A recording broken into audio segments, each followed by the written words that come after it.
Alors on y va. Alors à Botaï, ce Shabbat c'est Parashat Vayechi. Parashat Vayechi, c'est la fin de la vie de Yaakov Avinu. Vayechi, Yaakov Avinu, la Torah nous dit, Vayechi, il est resté quelque part, la Torah a employé le terme de vivant, pour nous dire que Yaakov Avinu est resté Chai, il est resté vivant. Et dans cette paracha, Yaakov Avinu, il va venir, il va bénir tous ses enfants, et il va donner la bracha à chacun, et à chacun, il va lui donner quelque part, c'est marqué dans le Zohar, que à chacun de ses enfants, Yaakov Avinu a donné le tafkid, a donné sa mission, il lui a donné ce qu'il devait faire pour amener le monde à son tikkun, pour que le monde arrive à sa réparation. Eh bien, chacune des tribus a reçu un travail spécial, une avoda spécifique.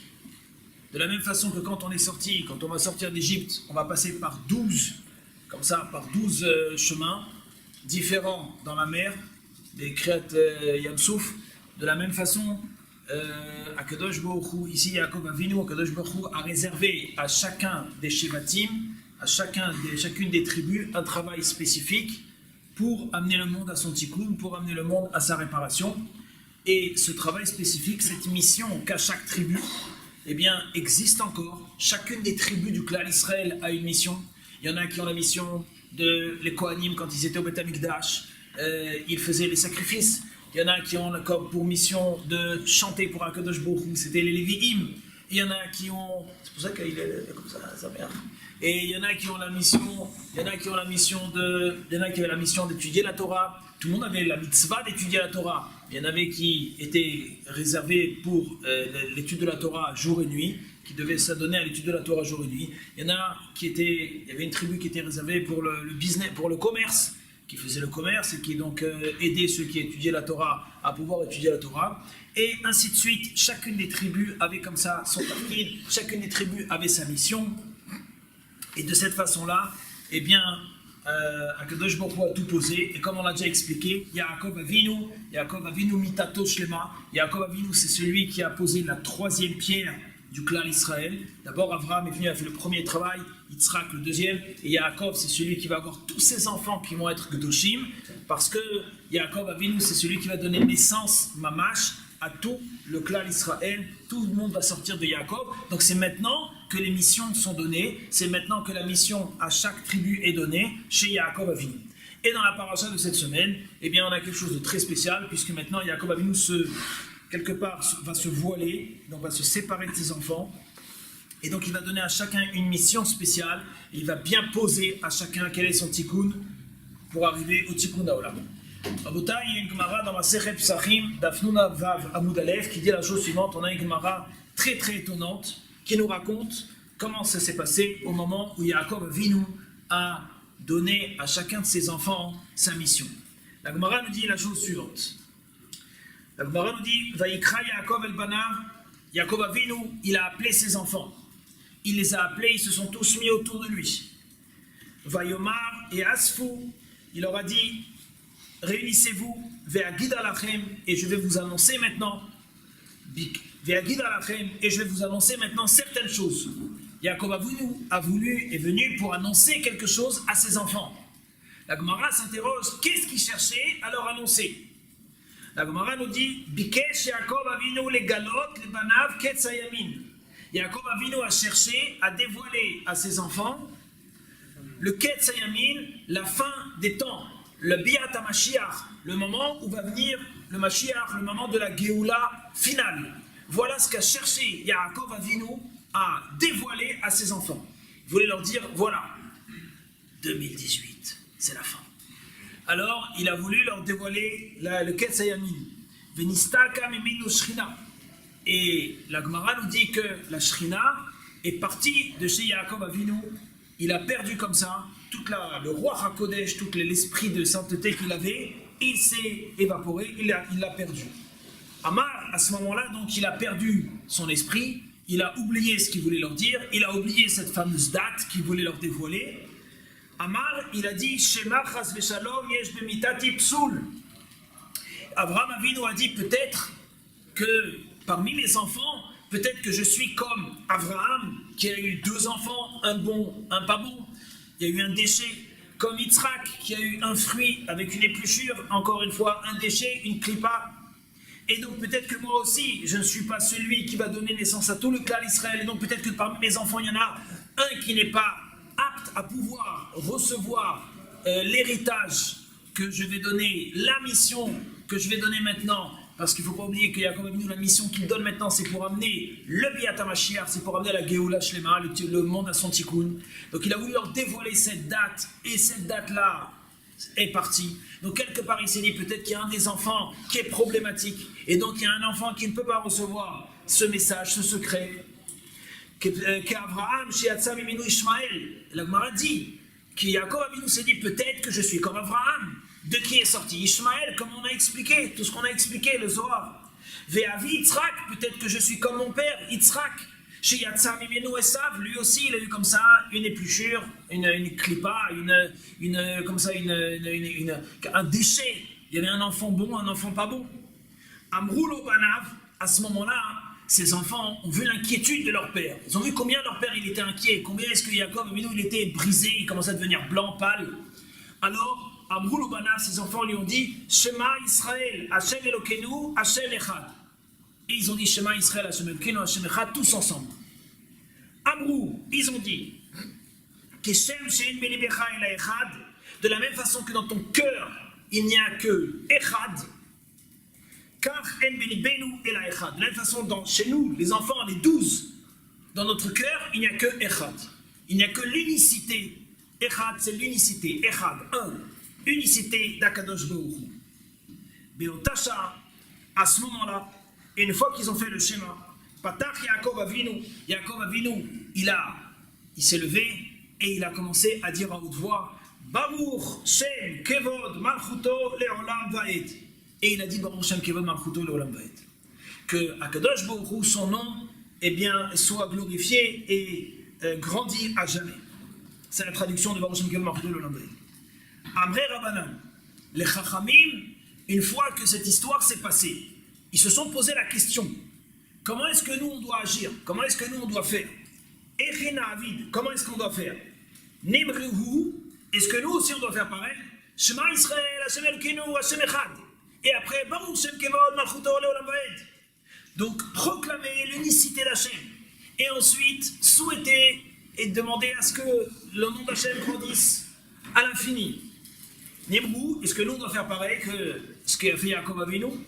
Lo Amrou Moshe Rabbeinu. Moshe Rabbeinu, qui était donc après, qui a reçu la Torah, quand il a ordonné de lire le schéma, quand il nous a ordonné de lire le schéma le soir, dans Arvit, le schéma le matin, le schéma avant de dormir, Moshe Rabbeinu, quand il nous a ordonné, il nous a dit Vehayu hadevarim ha'ele, et ces paroles-là seront dans ton cœur, dans ta bouche. C'est quoi ces paroles-là? Shema Israël, Shema Elokeinu, Hashem Echad. Il n'a pas marqué là-bas Baruch Shem Kevod Malchuto Leolam Vaed. Il n'a pas parlé là-bas de la deuxième phrase qu'a rajouté Yaakov Avinu. Alors les Chachamim sont venus après et ils se sont posé la question, est-ce que nous on doit mentionner Baruch Shem Kevod Malchuto Leolam Vaed? Moshe Rabbeinu ne l'a pas dit. Alors peut-être que nous aussi on ne doit pas le dire. Et alors qu'est-ce qu'on doit faire? On ne va pas le dire. Yaakov Avinu itkenu. Mais Yaakov Avinu, notre père, quand il avait ses 12 enfants autour de lui, il a dit Baruch Shem Kevod Malchuto Leolam Vaed, que le nom d'Hachem soit glorifié à tout jamais. Et donc Yaakov Avinu l'a dit. Alors qu'est-ce qu'on fait? La Gemara nous dit Itkenu shiomrimoto bechashai. Nos Chachamim ont institué à ce que l'on dise Baruch Shem Kevod Malchuto Leolam Vaed comme Yaakov, mais comme Moshe ne l'a pas dit. Alors comme Moshe Rabbeinu il l'a pas dit, alors on va le dire. Mais comment on va le dire? En silence. C'est pour ça, Rabotai, qu'aujourd'hui, quand vous faites le schéma, faites schéma Israël, Hashem Elokeinu, Hashem Echad. Après vous dites doucement Baruch Shem Kevod Malchuto Leolam Vaed. Pourquoi est-ce qu'on fait une phrase forte et une phrase en silence? Parce qu'on veut le dire, parce que Yaakov il l'a dit au moment où ses enfants étaient autour de lui, mais on ne peut pas le dire fort parce que Moshe Rabbeinu ne l'a pas dit. Alors on va le dire, mais en silence. Moshe Rabbeinu, quand il nous a donné l'ordonnance de lire la Torah, Quand Moshe Rabbeinu va nous donner la Torah des années après. Et quand il vient nous donner la Torah, il dit Vehayu hadevarim ha'ele. Et ces paroles-là du Kriyat Shema seront dans ton cœur et dans ta bouche. Et là-bas, il nous a pas mentionné Baruch Shem Kevod Malchuto Le'olam Va'ed. Im Toma yesh la gnai, lo Toma yesh la tsar, itchilu avdei alavi bechashai.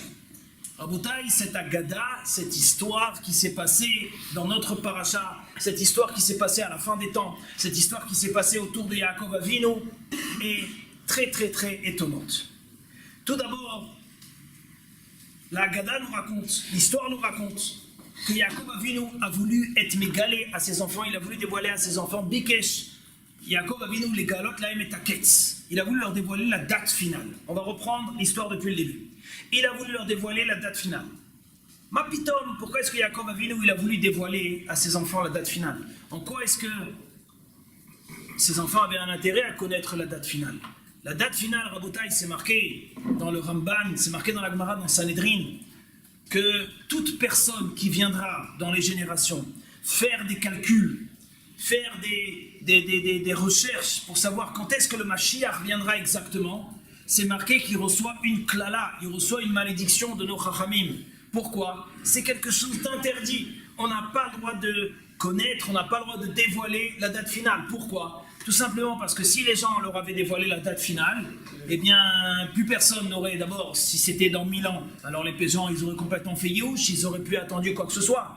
Alors qu'on a une mitzvah, une mitzvah, vous savez que dans la Hamida que vous dites tous les jours, on dit Etsemach David Avdecha, une des 18 bénédictions de la Hamida. Dans une des 18 bénédictions, on demande à Hachem, Amel la Geoula, délivre-nous, délivre-nous. Si c'était un truc qui allait arriver dans 1000 ans, personne n'allait la demander. Or, on a une mitzvah de le demander tous les jours. C'est une ordonnance de le demander tous les jours. Et donc, c'est pour ça qu'on n'a pas à connaître cette date. Et puis, si on savait aussi que, par exemple, le Mashiach il viendrait dans 2 ans, alors bon, ben, on va se couler douce pendant 2 ans. On va aller à droite, à gauche, on va faire un peu de ski, on va faire un peu de trucs à droite, à gauche. Et après, une fois que arriveront les 2 ans, juste 1 mois avant les 2 ans, on va se mettre à étudier jour et nuit, on va se lever à 5h du matin, etc., etc. Non, Kadosh Baruch Hu, il n'a pas voulu faire les choses comme ça. Kadosh Baruch Hu, il a dit la Gemara dans Sanhedrin, on ne dévoilera pas la date. Et le Mashiach, il peut venir achakelu b'yom b'chol yom sheyavu.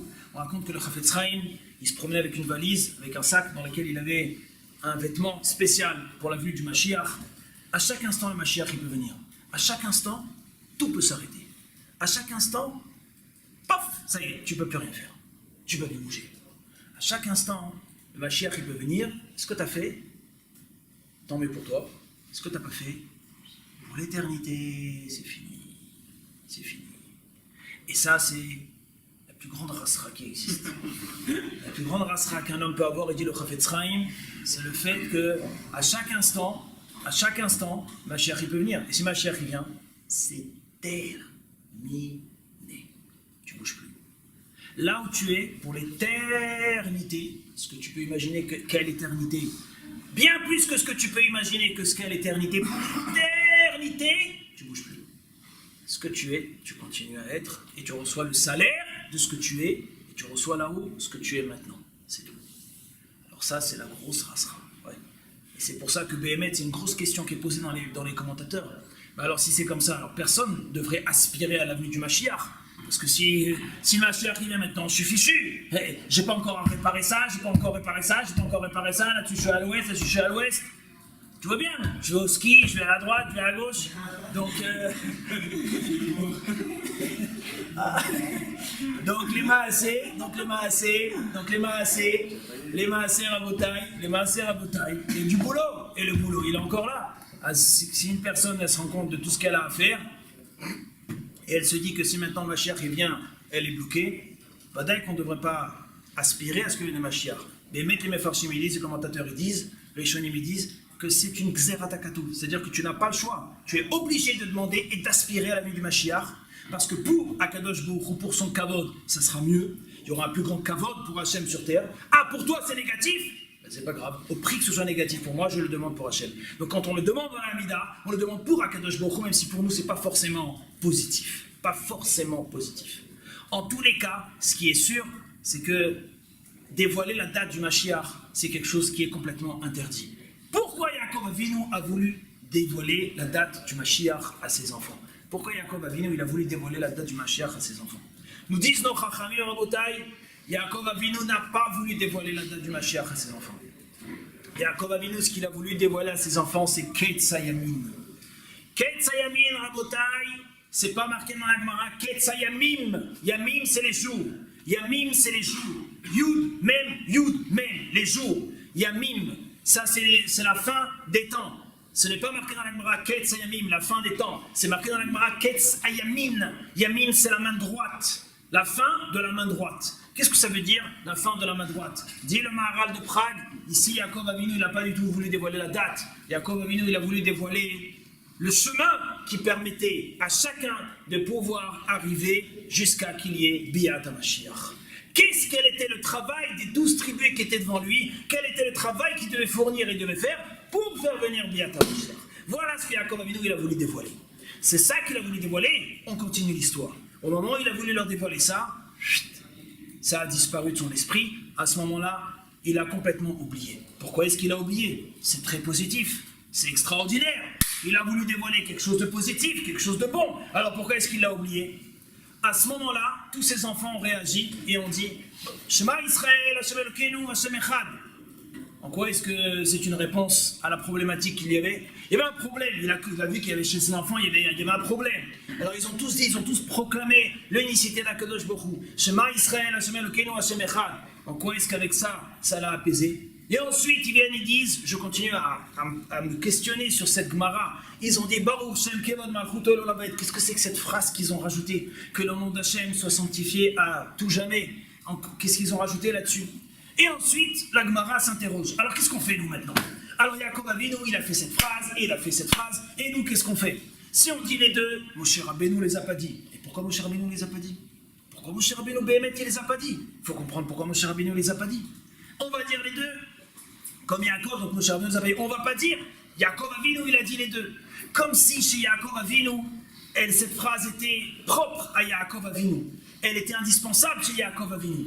Qu'est-ce que c'est que ces phrases? Qu'est-ce que c'est que ces phrases qui n'ont pas existé chez Moshe, qui ont existé chez Yaakov? Il faut les dire, mais il ne faut pas les dire. Alors tu sais ce qu'on va faire? On va les dire en silence. Mais qu'est-ce que c'est que tout ce balagan en bouteille? Et nous, depuis qu'on est bar mitzvah, on fait ça. Et depuis qu'on est bar mitzvah, on fait schéma, et on dit une phrase à voix haute, et on dit une phrase à voix basse. Et on ne sait même pas pourquoi ça marche comme ça, et on continue, et on suit la musique. Rabotai, pourquoi on fait une phrase à voix haute, une phrase à voix basse? Parce qu'on est en train de pleinement rentrer dans ce qui s'est passé dans la paracha de cette semaine. On est pleinement en train d'accomplir, quelque part, une partie de Yaakov Avinu et une partie de Moshe Rabbeinu. Et pour pouvoir maintenir les deux, alors il faut dire la chose en silence. En silence. Et c'est comme ça que la chose se passe. Qu'est-ce qui est marqué là-dedans? C'est quoi ces codes? Qu'est-ce qui est écrit ici? Il faut comprendre, vous savez, Rabotai, chaque chose que l'on fait, il y a un sens profond. Chaque chose que mitzvah que l'on fait, elle a un sens profond. Pourquoi cette phrase tu l'as dit à voix haute? Pourquoi cette phrase tu l'as dit à voix basse? Dans quel contexte est-ce que ces phrases sont venues sur terre? Voilà le contexte. Il faut comprendre qu'est-ce qui est marqué ici. Un deuxième point, Rabotai, qu'on va essayer d'éclaircir ce soir. Un deuxième point. Vous savez que il y a marqué dans le Midrash, il y a le coup de Shimoni. Il y a le coup de Shimoni qui dit quelque chose d'incroyable. Il y a le coup de Shimoni qui dit que Yaakov Avinu, Mamash Yaakov Avinu, c'était celui qui a cherché à mettre en place tout ce qu'il fallait pour la Géoula chez les mains. Mettre en place tout ce qui allait amener le Mashiach Tzidkenu. Alors on le voit à travers cette histoire. Le Midrash nous dit que Yaakov Avinu, il a regardé dans toutes les générations. Toutes les générations qu'il y avait en avant, puisqu'il avait Roi HaKodesh, il était rempli d'un esprit divin. Donc il a voulu voir dans toutes les générations qui allaient venir, quel était l'homme qui allait pouvoir amener le monde à sa réparation, quel était l'homme qui allait pouvoir amener le monde à son tikkun. Il y a marqué Rabotai que Yaakov Avinu, nous dit le Midrash, sur le Pasuk, sur le Shevet Dan, dans la paracha, un de ses enfants c'était Dan, et dans le Shevet Dan, Yaakov Avinu s'est exprimé en disant Yeshua techa kiviti Hashem, Akadosh Baruch Hu, je n'ai aspiré qu'à toi. Le Midrash il dit, mais qu'est-ce qu'il a voulu dire ici avec Dan, dans la paracha de cette semaine? Et le Midrash nous raconte que Yaakov Avinu, l'histoire ne s'arrête pas à cette Gemara dans Psachim. Yaakov Avinu a cherché dans les générations l'homme, s'il y avait un homme qui était capable et qui avait la force de pouvoir réparer le monde. Un homme qui avait toutes les forces et qui était complètement capable de pouvoir faire le tikkun du monde. Rabotai, Yaakov Avinu a cherché dans toutes les générations. Il a fait 2018, il n'a rien trouvé. Il a fait, bon, c'était pas difficile, il a fait en 2 secondes. Après, il est passé, il est remonté dans les générations. Et Rabotai, il est arrivé dans une génération, dans la génération de Shimshon. Vous avez entendu parler de Shimshon? Samson. Vous connaissez tous Samson. Azila était voir dans la génération de Shimshon. Il a vu dans cette génération-là, il y avait un homme qui était très fort, très puissant, très baraqué. Il s'appelait Shimshon. Et il était marié avec une femme qui s'appelait Dalila. Et bon, vous avez vu au moins le film.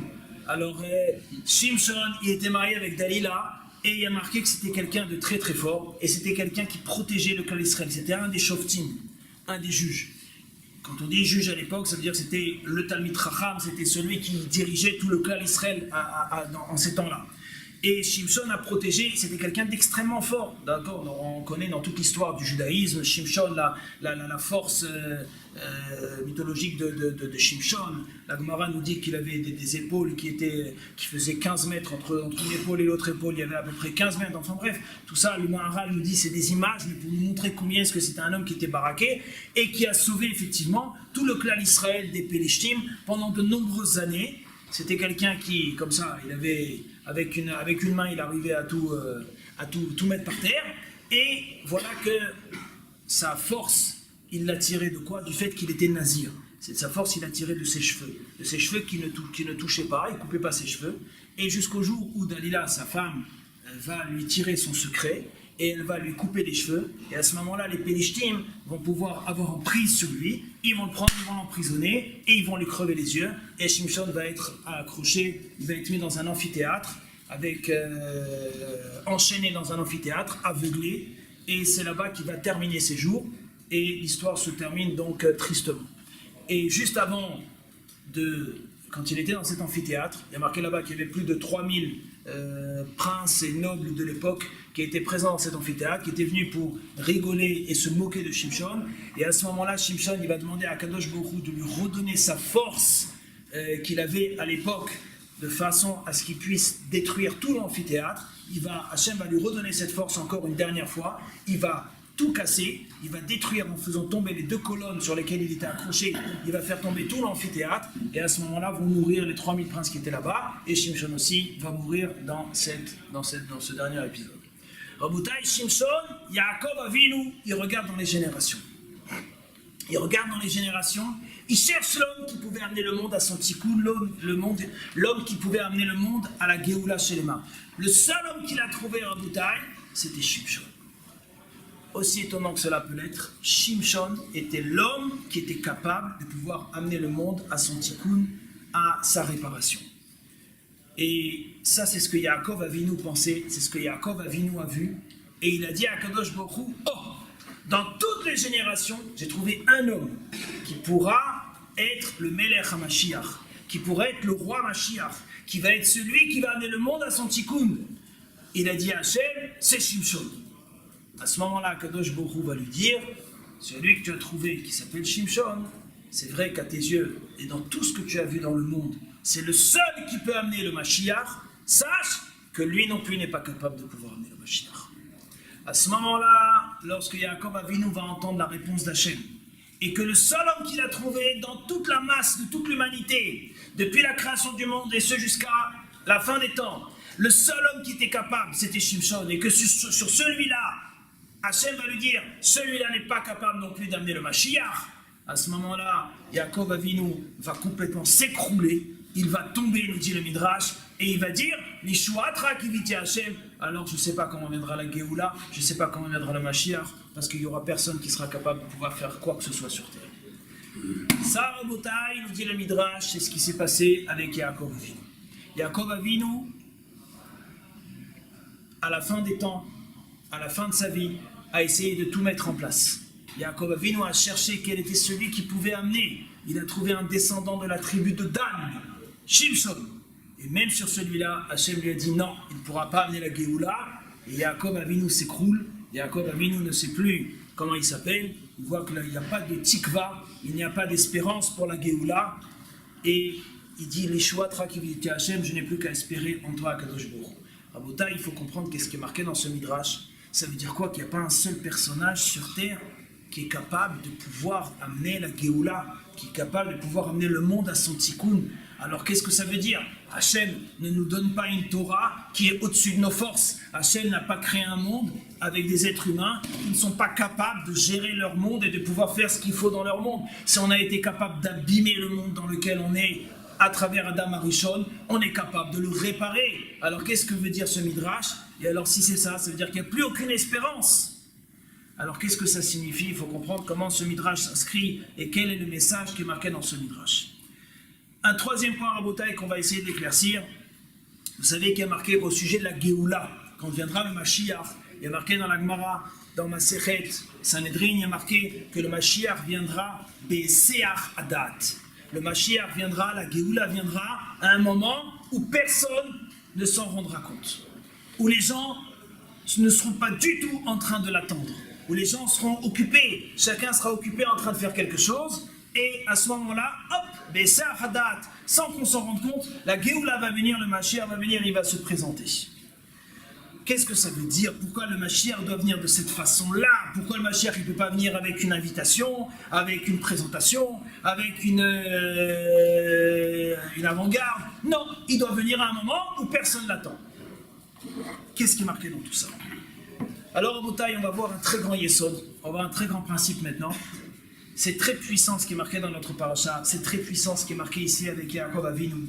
On va comprendre qu'est-ce que Yaakov Avinu il a mis en place. Qu'est-ce que c'est que ce schéma Israël? Pourquoi est-ce qu'on dit la chose, la phrase dans le silence? Qu'est-ce que ça veut dire qu'il n'y a pas un seul homme qui est capable de faire le tikkun dans le monde? Et qu'Hachem a dit à Yaakov, non, même celui-là, il ne peut pas faire le tikkun. Alors Yaakov il a dit, Gamzelo, même celui-là, non. Il n'y a plus rien du tout. Il n'y a plus rien du tout. Quelque part, le fait que Yaakov Avinu il ait dit à Hachem, quoi, même celui-là, non, alors c'est terminé. C'est quelque part, on a affaire un petit peu à la même réaction qu'on a eue dans la Gemara dans Psachim, où Yaakov Avinu a essayé de dévoiler quelque chose. Il a essayé de dévoiler. On a dit, c'est pas une date qu'il a essayé de dévoiler, c'était un moyen. Et puis quelque part, ça s'est voilé. Quelque part, il n'a pas pu dévoiler. Quelque part, il a perdu espoir. Ici, il a perdu espoir. Dans le Midrash, il perd espoir. Dans le Midrash, il perd espoir parce qu'il n'y a personne sur terre. Et ici, il perd espoir parce que quelque part, peut-être que les conseils qu'il a donnés ne sont pas ce qu'il faut, ou bien ceux qui écoutent les conseils ne sont pas prêts à écouter les conseils. Alors, à Boutaï, on va essayer de comprendre ce qui est marqué ici. On va voir un très grand yesod à travers le Zohar HaKadosh et à travers les paroles du Maharal de Prague. Rabotai, le Maharal de Prague nous développe ici un yesod, un principe très très profond. Shema Israël, Hashem Elokeinu, Hashem Echad. On proclame Shema Israël, écoute Israël. Hashem Elokeinu, ça veut dire quoi écoute Israël? Écoute Israël, c'est nous. C'est à nous qu'on se dit écoute Israël. Écoute Israël. Hashem Elokeinu, Hashem notre Dieu, Hashem Echad, il est unique. Echad, Aleph, Chet, Dalet. Aleph, valeur numérique 1. Chet, valeur numérique 8. Dalet, valeur numérique 4. Dit le Maharal de Prague, Aleph, c'est Yaakov Avinu. Ça a été le premier qui a mis en place toutes les bases, comme on l'a expliqué, pour le clan Israël. Aleph.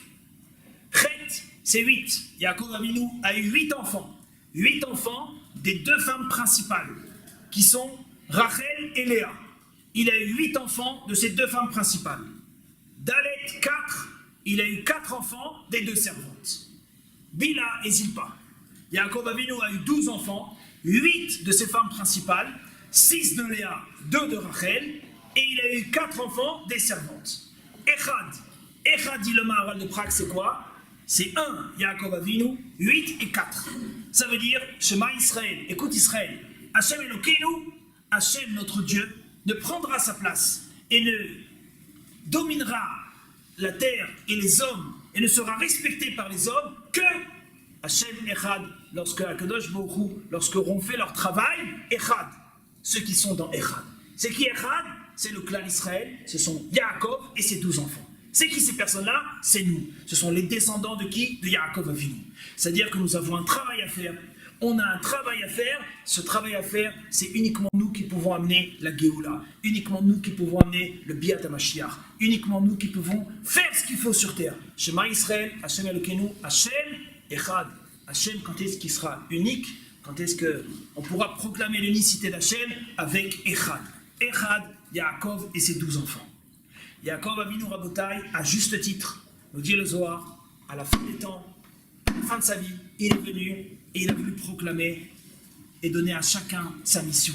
Parce qu'on était tous inscrits, et nous aussi ici, on était tous inscrits, et tous les bénis Israël sont inscrits dans les 12 enfants. À travers les 12 enfants, on se rattache tous à un chevet, à une des tribus, parce qu'on a tous un travail particulier à faire. Et effectivement, c'est ce que Yaakov Avinu a voulu faire à la fin de sa vie. Il a voulu donner à chacun le travail qu'il devait faire dans sa vie. Et Rabotai, Yaakov Avinu a voulu leur donner ce travail, mais il y a eu ici quelque chose qui a disparu. Ça s'est voilé. Il a oublié. Il a oublié. Qu'est-ce que ça veut dire qu'il a oublié? Comment c'est possible qu'Hachem lui ait enlevé à ce moment-là l'esprit? Comment c'est possible que dans le Midrash, quand il cherche l'homme qui peut amener la Géoula, qui peut amener le Mashiach, il trouve qu'un seul bonhomme qui est apte à pouvoir faire tout ça? Et là, Kadosh Baruch Hu, il lui dit non, même celui-là, non, il n'y en a aucun. Alors il n'y en a aucun, ça veut dire quoi? Et tout s'écroule. Et Yaakov Avinu termine complètement écroulé. L'Ishivatecha qui lui dit Hachem, alors où est la route? Quel est le travail? Rabotai nous dit le Zohar HaKadosh, écoutez bien, c'est extrêmement profond. Il nous dit Rabotai, le Zohar HaKadosh, HaKadosh Baruch Hu n'a pas voilé à Yaakov Avinu le travail qu'on avait à faire et qu'on a à faire pour faire venir la Géoula. Hachem n'a rien voilé du tout à Yaakov Avinu. Hachem a montré avec puissance et force quel était le travail qu'on doit tous faire et le travail en commun qu'on a tous à faire pour amener la Géoula. Quel est le travail, Rabotai, qu'on a tous en commun à faire pour amener la Géoula? Il y a Rabotai dans la vie d'un juif, dans la vie d'un homme. Le Zohar nous dit, dans la vie d'un homme, quand on sert à Kadosh Baruch Hu, il y a plein de choses que l'on passe dans notre vie qu'on ne comprend pas. Il y a des choses qui sont obscures. Il y a des fois dans la vie, on doit servir Hachem, on doit étudier, on doit prier, et on avance, et on a l'impression que des fois, on ne comprend pas, on est dans l'obscurité. Un bonhomme essaye de faire des efforts pour étudier la Torah. Il s'assoit, il étudie la Torah, il s'assoit, et rien ne s'ouvre. Sa tête reste bouchée, il ne comprend pas. Un homme se bat pour aller s'asseoir, étudier la Torah, il n'arrive pas à se fixer des moments d'étude de la Torah. C'est difficile et les portes sont fermées. Il ne comprend pas. Un homme essaye de faire des efforts pour faire sa prière, Betsibour, et avec tous les efforts qu'il essaye de faire, il a tout préparé et paf, le métro est en panne, et paf, il a raté sa prière, et pourtant j'ai fait des efforts, et pourtant j'ai fait ce qu'il fallait. Et tu as l'impression que les portes se ferment, et les choses sont difficiles, et tu essayes de faire, et les choses ne sont pas faciles. Des fois, Chas de Shalom, encore à un autre niveau, il y a des gens qui ont des difficultés, il y en a qui reçoivent des claques dans leur vie, Chas de Shalom, à droite, à gauche, des épreuves, on ne comprend pas. Pourquoi ceci? Pourquoi cela? On est en train de servir à Kadosh Baruch Hu, et pourtant il y a des choses qui sont obscures. Rabotai nous dit le Zohar à Kadosh, il faut savoir que la Géoula ne viendra que par la Avodat Hashem qui est faite dans l'obscurité. Lorsqu'un juif persévère dans ce qu'il est en train de faire, lorsqu'un juif a pris sur lui de faire quelque chose et que les choses sont obscures, il ne sait pas, il ne voit pas ce que ça donne, il ne voit pas où ça mène, il voit que ça ne s'ouvre pas, ça ne marche pas, et que malgré tout tu continues, le Zohar HaKadosh nous dit, ça, c'est de la Avodat Hashem. C'est ça qu'Akadosh Baruch Hu il attend. Akadosh Baruch Hu, ce qu'il attend, c'est pas quand tu as décidé d'aller faire ta tfila Betsibour, et que tout c'est bien, tu te lèves le matin, Ça y est, tout est facile, tu as réussi à te lever et t'es pas fatigué, et t'as aucun bouchon, et tu arrives à l'heure, et tout marche comme il faut. Non, tu as décidé de faire, tu as fait les efforts, et tu te prends des claques. Et tu comprends pas pourquoi, et tu continues. Et tu continues, alors que tu ne vois pas, tu ne comprends pas pourquoi. Tu as décidé de t'asseoir, étudier la Torah, et puis tu t'assois et tu ne comprends pas. Et tu essayes de persévérer, tu essayes à ce que ton esprit s'ouvre. Et les choses ne s'ouvrent pas. Et tu ne comprends pas. Les choses restent obscures. Et malgré tout, tu continues. Tu es dans l'obscurité et tu continues. Tu continues alors que tu ne comprends pas. Tu cherches le Mashiach. Et pour toi, il n'y en a qu'un seul dans toute la communauté qui peut être le Mashiach. C'est Shimshon.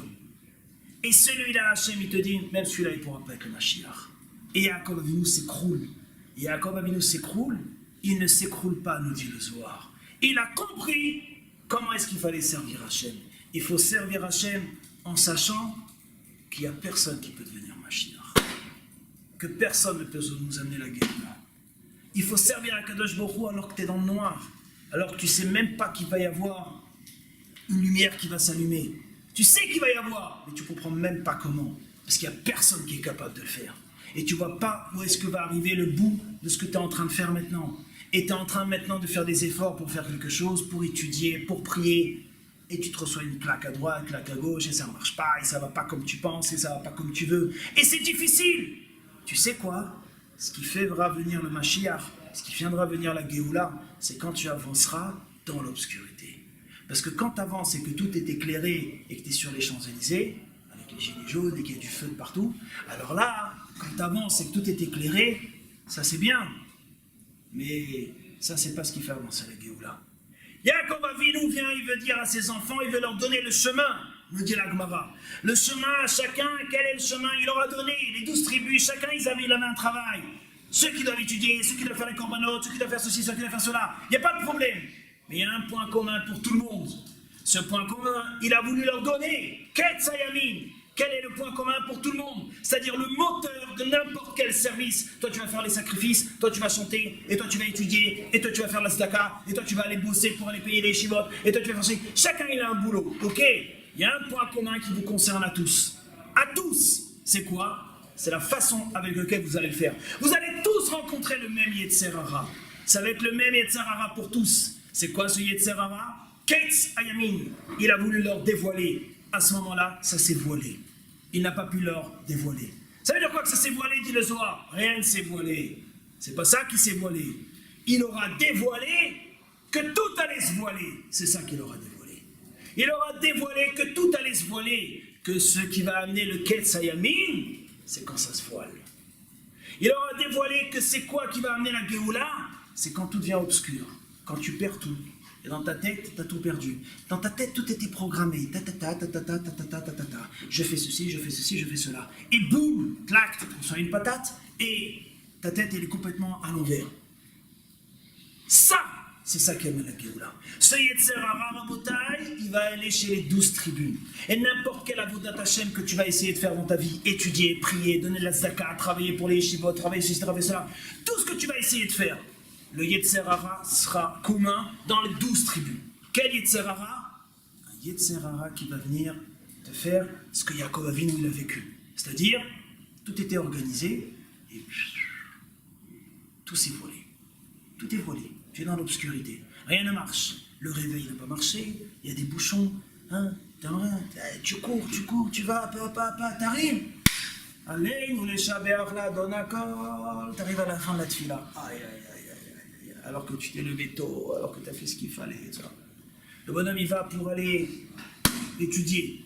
Il va pour s'asseoir étudier, et hop, il a une épreuve, et hop, une tuile. Il y en a, il m'a dit une fois, j'ai commencé à faire Shabbat.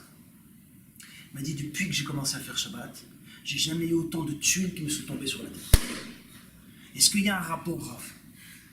Alors, Rav, y a-t-il un rapport entre les tuiles qui nous tombent sur la tête et le fait de faire tchouva?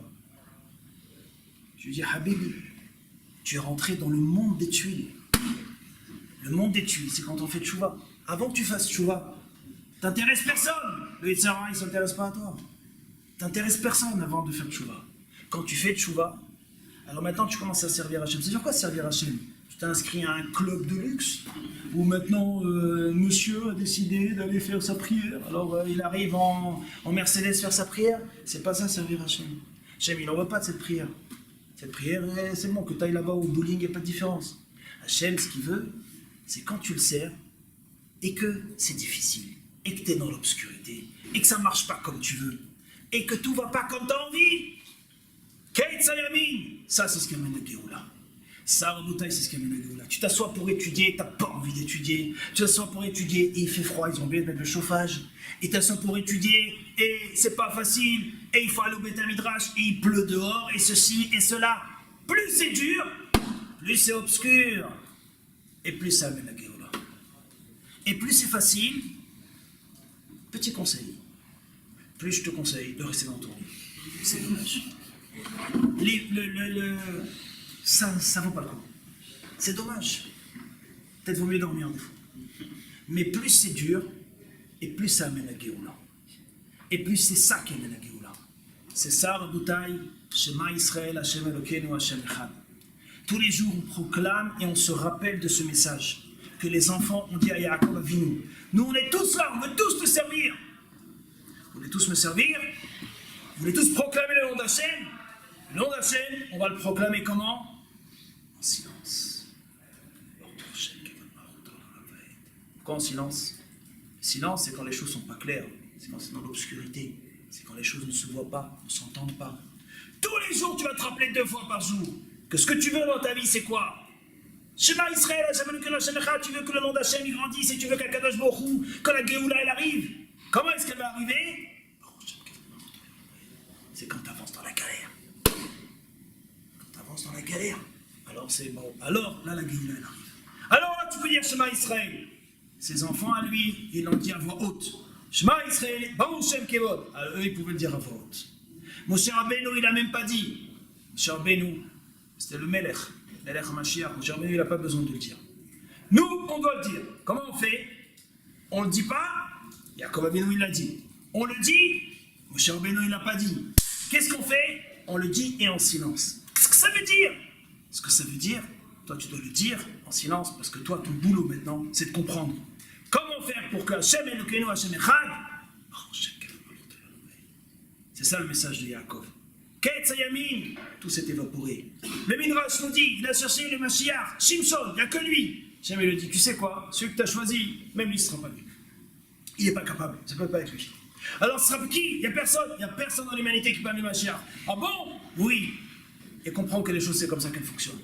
Quand tu comprends qu'il n'y a rien, et que tout est fermé, et que tout est obscur, et que malgré tout avance, Yaakov Avinu. Alors, à ce moment-là, viendra la Géoula. Rabotaï, c'est marqué dans la Gemara, la Géoula viendra Be'Se'achadat. À un moment où on ne s'attend pas du tout. Ça veut dire Se'achadat, c'est quand on nous a pris l'esprit. Notre esprit a été pris. Ça veut dire quoi? Quand tu ne comprends pas la suite logique et les événements qui se passent, tu n'arrives pas à les expliquer. Mathématiquement, c'est pas comme ça que les choses devraient se passer. J'ai décidé de faire Shabbat, je devrais gagner plus. On me dit que c'est le Mekor Bracha. Vadaï que c'est le Mekor Bracha. Mais très souvent, tu ne le verras pas tout de suite. Très souvent, tu ne le verras pas tout de suite. Et tu dois faire, et tu dois être ma'amine et croire ce que Hachem t'a dit. Pourquoi?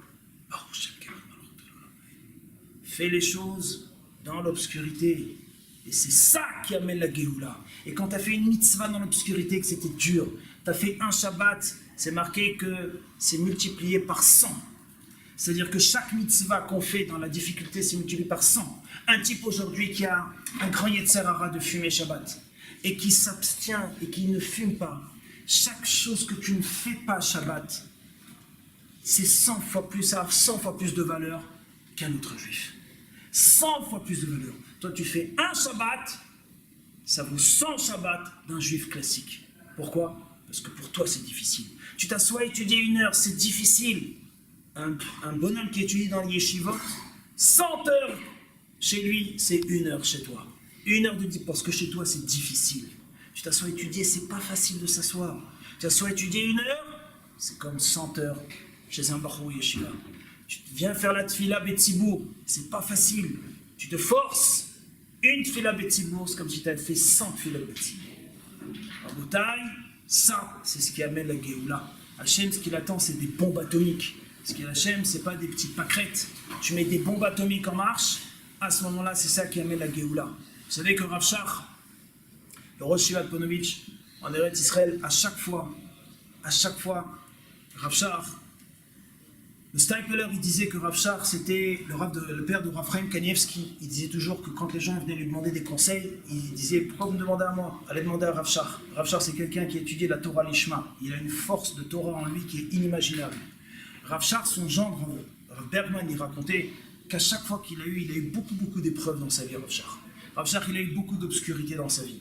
Rav Shach Rabotai, je ne sais pas si vous avez entendu parler de lui, Gdol Ador, le grand, c'est celui qui a dirigé la génération, il a vécu plus de 100 ans, il est niftar à 107 ans. Moi, quand j'étais à la yeshiva, il était vivant. Rav Shach, il a eu des enfants, il a eu une épouse, son épouse, Chaz Shalom, elle a perdu son esprit, elle est devenue un peu dérangée.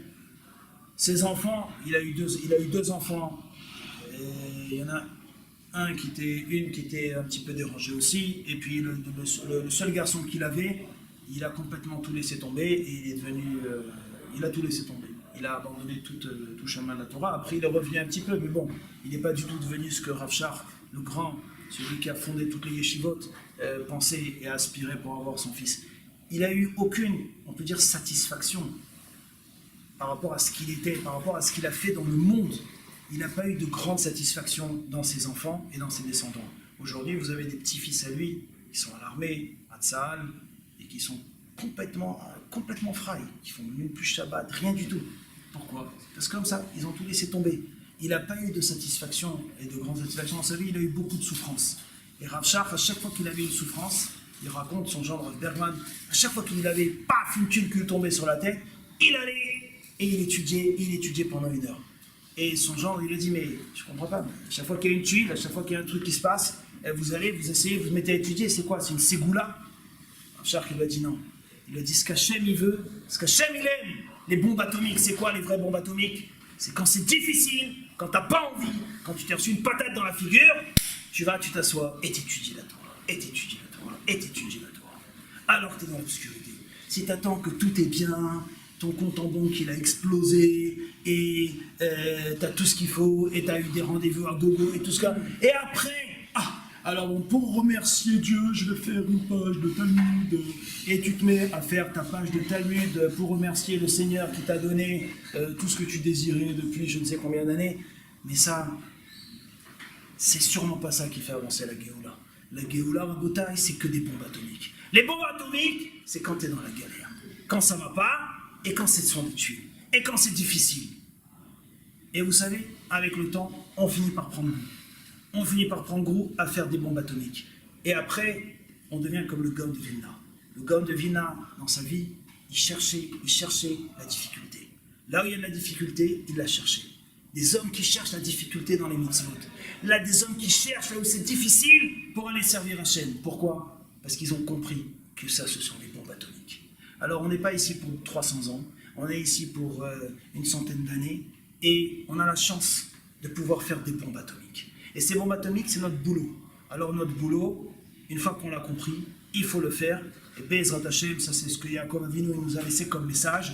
Tu veux faire partie de ceux qui amènent le Mashiach? We want Mashiach, no. Alors, faire venir le Mashiach, c'est quoi? Avec des bombes atomiques. Les bombes atomiques, c'est servir Hashem dans tout. Quelle que soit la situation, qu'il vente ou qu'il pleuve, que ce soit facile ou pas facile, je sers Hashem, ça, et prendre conscience. À chaque fois que c'est difficile. Se rappeler. Moi, je me rappelle. Des fois, je ne veux pas aller faire la tefila. Je n'ai pas souci avec la tefila. Je me dis, bon, allez, j'ai pas envie. Ben, tu sais quoi, ben, c'est très bien que tu n'as pas envie. Parce que maintenant que tu n'as pas envie, ben, moi, c'est 100 fois. Voilà. Je suis parti faire un Arvit Bémignan, mais j'ai fait 100 Arvit ce soir. Et tous les autres types qui étaient à la choule, ils ont fait un Arvit Bémignan. Moi, j'en ai fait 100. Et vous pouvez être sûr que c'est 100 fois. Et c'est multiplié par 100. Et ça, c'est ces bombes atomiques-là. Il faut être conscient, et bien dans ta chaîne avec ça, on amènera la Géoula chez nous.